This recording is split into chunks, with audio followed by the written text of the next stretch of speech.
towards the end of the topic about nutrition, I'd like to now tap into your knowledge about getting ready for race day itself.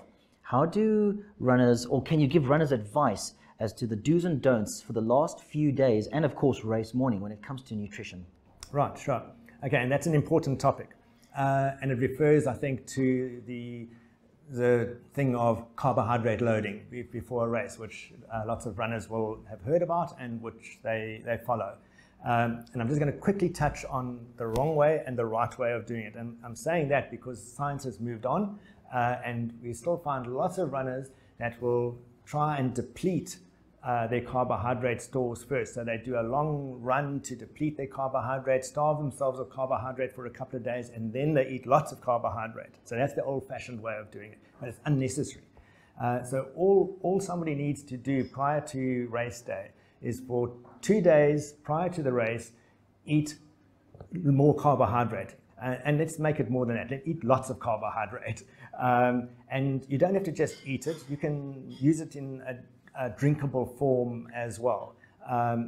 So yes, sugary drinks and things generally not considered good, but we're not advocating this for daily use week after week after week. This is specifically to achieve a result for a race. So for 2 days, just eat lots of carbohydrates in whatever form you can get it. And then I actually like to modify and say, eat normally the day before. And once again, it goes back to this stomach toleration thing. You're not used to eating such a huge amount of carbohydrate every day. And if you go into a race like that, you're setting yourself up for various gastrointestinal problems along the way. Let's put it like that. Rather go back to just your normal diet on the day before the race. That carbohydrate that you've put into storage is not going anywhere. Once again, I'll use the car as an example. If you filled your car's fuel tank today and you don't drive it much tomorrow, and then you start the long journey the next day, you're still going to have a full fuel tank of petrol. And so it is with the stores of carbohydrate in your muscle. So if the race is on a Sunday, then eat lots of carbohydrates on the Thursday and the Friday, eat your normal diet on the Saturday, and then go into the race on the Sunday.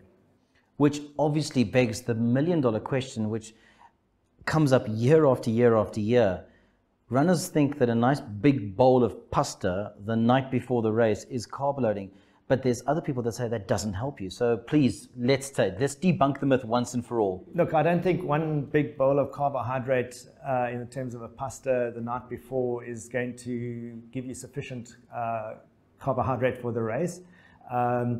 So have some carbohydrate in the form of your pasta the night before, but don't think that that's your carbohydrate loading program.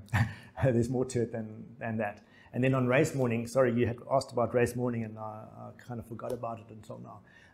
On race morning, having a breakfast is probably optimal.